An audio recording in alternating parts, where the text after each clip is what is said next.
Hi, my name is Andy Francis from KB Coaches Restorations, and we have here today the Ford Transcontinental. What a truck. In its day, what a truck. This is a new one to me, most definitely. It's an American brand, but not an American model. Yeah, American brand, not American model. For all you Cummins lovers, 14-litre Cummins engine in it. Big thumbs up, that one. Big thumbs up. This one's got the 9-speed box in it. They do come with the 13-speed box in it, and modern drivers really struggle because they can only count to 5, can't they? So, but hey, I won't knock it for that. Ford Transcontinental, what can I tell about S? What year is it? This one here is a W reg, which is 81. Oh, so the letter at the end is the year? They're related. SW. Okay. So that's the way it is. Bought this vehicle, had to recab it. Cab was totally gone on it. The Ford Transcons, big engines, big heavy vehicles. Were they common? No, they built 8,500 of them, and they built 500 in the UK in Foden's factory at Sandbach. The rest were all built out in Holland, abroad, and then shipped over. A lot of left-hand drives, which were used across Europe. There's a lot of footage online of the Ford Transcons. The biggest problem with the Ford Transcon was it was heavy. So it's probably a good 1.5 tons heavier than that Leyland. Well, you said this has some thicker, higher quality steel than this one. Higher quality steel, bigger engine. The Cummins engine is a big, heavy engine, heavier. So it affected things on payload. When you were doing bulkers and weighbridge things, it affected it. So that's why a lot of people didn't really go for them because of the weight. But the cab inside, what a big cab. Oh, it is. Also all glass just about up there. Yeah. They do. They did it for visibility, practicality. You can look over your shoulder, reversing a trailer and things like that. Big fuel tank, back in the day, Boxy a big fuel tank. On this hitch here at the back, you see that we have that is for the recovery vehicle up there. We hook it up and I pull him on the pin to take him to the shows. Fiberglass, big modern thing coming in. In the day, they were so advanced. Fiberglass bottom doors. Oh, so just the top part is steel? Top steel. Aha. Yeah, so it's... You can see in there too. That's hefty for what it is. It is a big, heavy vehicle. Fiberglass bumper. Do you know what this one did before you got it? This one belonged to a company called Dorlings. And they drove all over?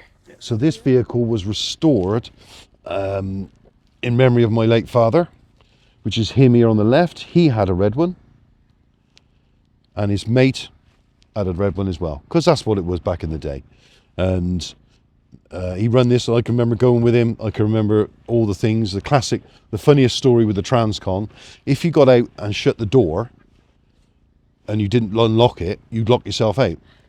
Me and my father, I was only young, we was tipping steel beams up in Newcastle by hand off the trailer. Both jumped out at 6 o'clock in the morning on the side of the docks in Newcastle to relieve ourselves against the wheel. And both of us shut the door, and both of us was locked out, stood in our underpants. What a morning. And for some reason, it was my fault. How did you get back in? I think we put the cab over and got through the hole, I think, through the gear stick. But it's like, it was my fault, but he shut the door as well. Yeah, he should have known better. Yeah. Is this that truck? That's this truck in use. And then when I bought it, it was like that. All the windows smashed, everything gone on it. So I got another cab, because the Renault R Series uses the same cab. Was that a more common vehicle? Well, yes, they made them slightly later, and there was a lot more of them cabs. So another cab, and then we refurbished the cab before we put it on, and obviously there's us working on the cabs.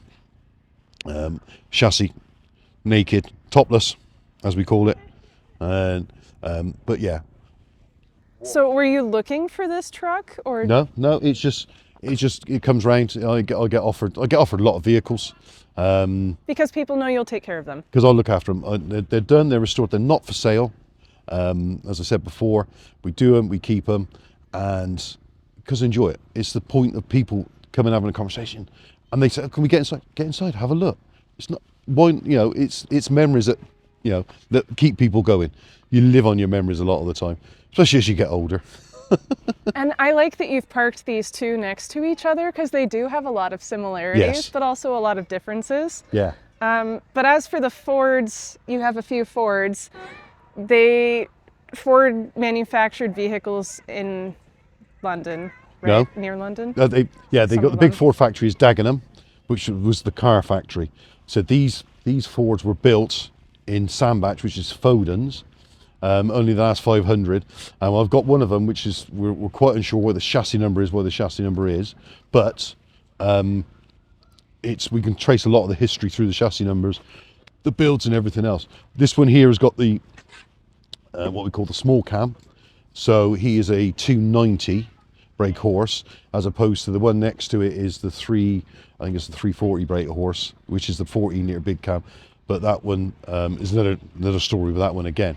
Did Ford make other heavy trucks? So they later on they made the D series, which was a range from 7.5 ton, 10 ton, 18 ton, and then tractor units, 22 ton tractor units. And then they went on and moved the cargo, but then they amalgamated later in the years to Iveco, didn't they? Ford and Iveco amalgamated, and that's been amalgamated in.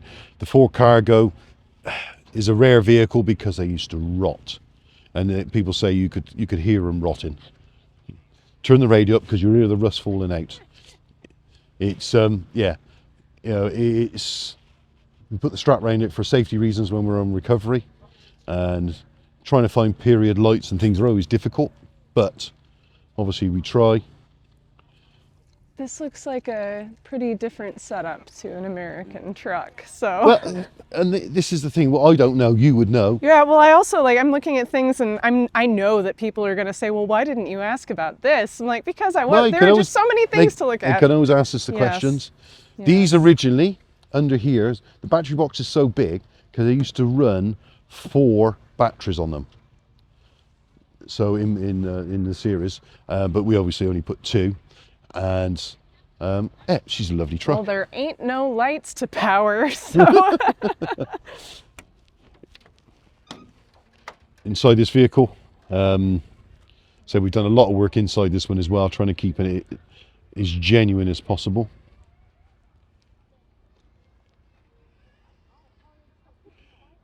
And the seats, we try to keep the original seats. We're struggling for the seat material, but headlinings, we relined the headlining, but we want to keep it covered up. We don't want to get it dirty.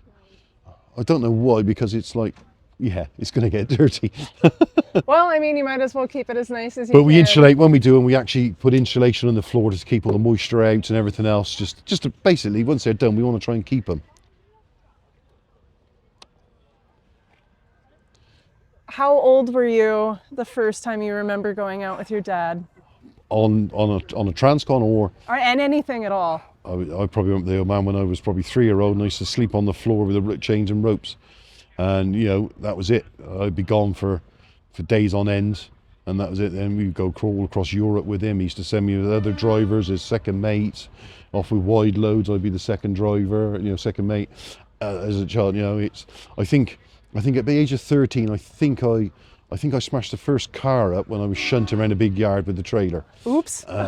Well, I said to our dad, Dad, this car's parked in the way. He said, well, just hit it with the trailer and move it. So I did. He said, I didn't mean it. Well, I did, Dad. Is that a glove box or something? So that's a little storage box on it. Mind the door, then. Yep. Emphasis on little, but I guess it's better than We don't eat a lot of sandwiches in Little Old England. We're okay. But it was things like that made it quirky, having glove box lids. Oh, there's a hint. I love how it's pretty easy to They're climb into designed for these people old to get in and things. out of. Whoop. That's definitely Spacious. easier. See this, how much spacious it is compared to the Yeah. Marathon. It's so spacious. I can't quite reach the back in this one, so. And that's a very different shifter there. And look at the size of the steering wheel. So That's a proper yeah, steering wheel. it's a big size steering wheel. 9-speed box in this one.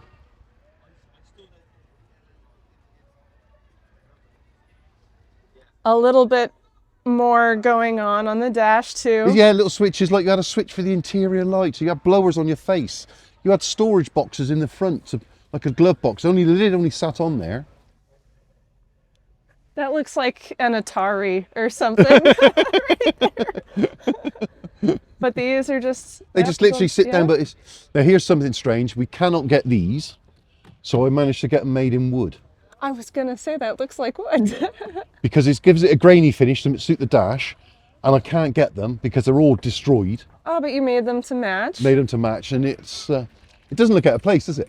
And that's interesting. I guess so you can put the window down, or you can't put this window down? This one, because he's a Renault cab, we put them outdoors, he's electric window. Aha. Because the Renaults had electric windows. But this part at the top, that's that stays there. Yeah. As I said, it's a struggle to get the parts, so you're trying to get them as best as you can for what they are. You know, pull down blinds and... Is that an area? That's a air vent, yeah. I know, it's so modern, wasn't it? Yeah. This is like almost air conditioned for the UK. I imagine it's very noisy in here. Oh, this one's not too bad because she's got the genuine exhaust on. But when I put the twin pipes on them, they are so roaring. I just noticed, okay, this was new to me yesterday, in the new DAF trucks, instead of a visor, you have blinds. Is that an older feature? Some trucks do. Some of the, like the Renaults come with them in. These come with them in for years.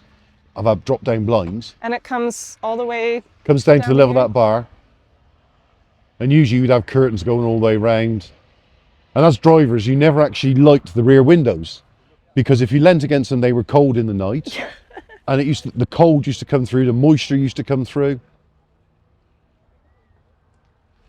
Different layout compared to the other one. Different.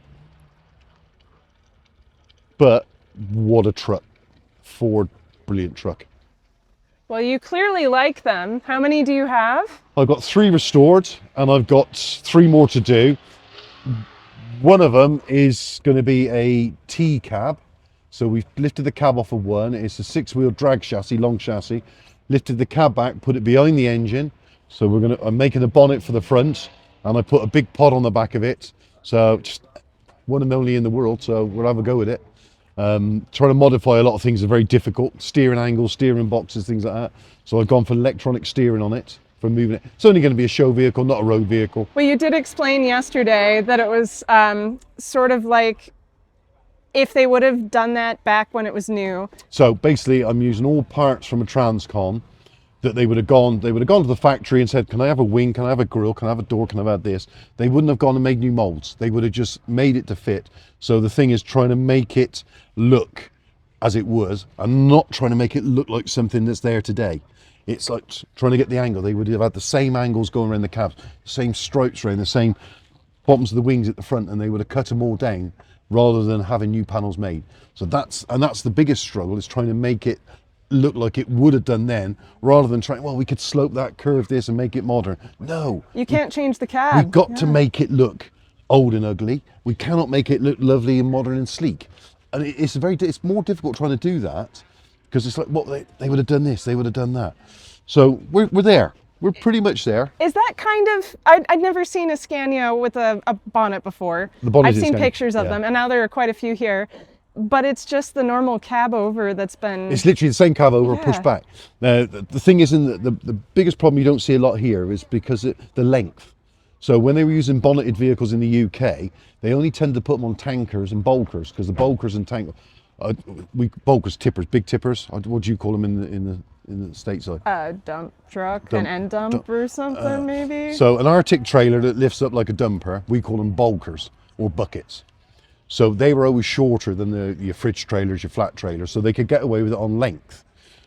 Now they've extended the length so they can have shorter trailers and things like that, and longer trailers. But you still have to be careful where you go, because there are some narrow roads here. Well, there is quite a few narrow little villages that still want a big truck to go down. Kind of like Malvern here. Malvern's terrible. There are some tiny little things. Could I give you that, actually, just so I can climb out of here? Okay. And I'm going to climb. There we go. This is how not to get out. Yeah, how not to get out. I know, I should turn around. There we go. There we go. Walk down backwards. But it sure is easy to get in and out of there. Yeah, it is. But yeah, Transcon, what a vehicle. Absolutely fantastic. And it's not cheap restoring them. So we put new tyres on it. Well, You know, on this one here, we've got 6 tyres. That's £2,500 worth of tyres. Some of them I put new wheels on as well. And it is money. It is a lot of money doing the restorations. But trying to keep as much original as we can and It's better sourcing than apart. doing drugs. Yeah. These indicators here come off of a Mark II Ford Granada, and you can't get hold of them. The Ford Granada was a car, so the factory went, oh right, can we have indicators? Right, that looks nice on that car out there in the parking lot. Oh, that's a Vauxhall. No, we can't have that. And what about the Ford next to it? We'll have that one. So trying to source parts. Whenever we find these, we buy them because we just cannot get hold of them. Same with these. We have to source these from abroad, and they're very expensive. But marker lights at the top. It's got the indicator at the bottom. And then the front opens a little bit at least. So what Is you that have right? here is this opens here, it comes up, and then where is it? I gotta find him now. There's one.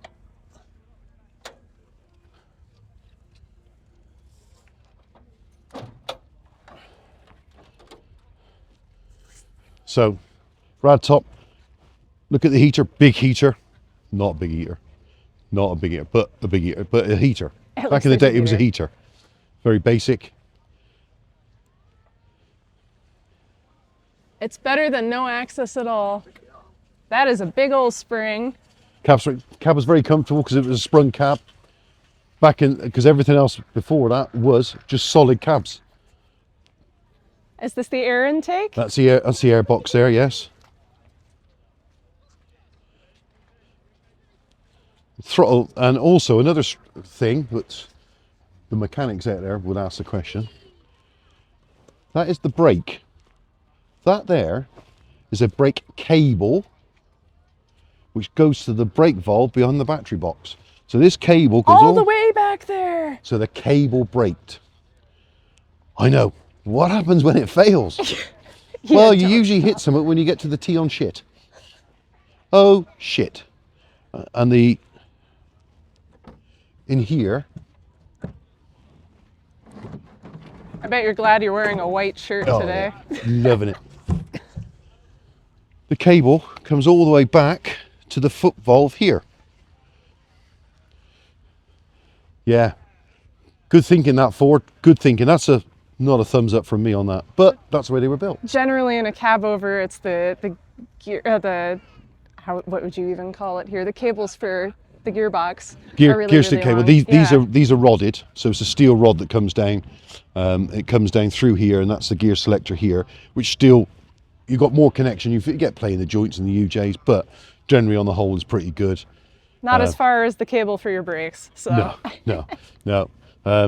On these gearboxes, they have the clutch brake, which I think you probably have it in the States on it. So you got to make sure that's adjusted properly, as you know, as always. Slow the gearbox down so you can get the gears. But once you start moving, you don't need to use the clutch. And Right. is the same in the States on the boxes. Oh well, you're opening a can of worms now. If you're a proper driver, right. if you're a good driver, you heard it here, folks. once you start moving, you do not need that clutch. Right. Even with the splitter, if you pre-select the splitter, you flip the throttle, it will change, which is a good thing. And I suppose on that note, I said this in another video with someone yesterday, but I've just learned that since there are no manual transmission heavy trucks being built here, you can't go and take your tests and get.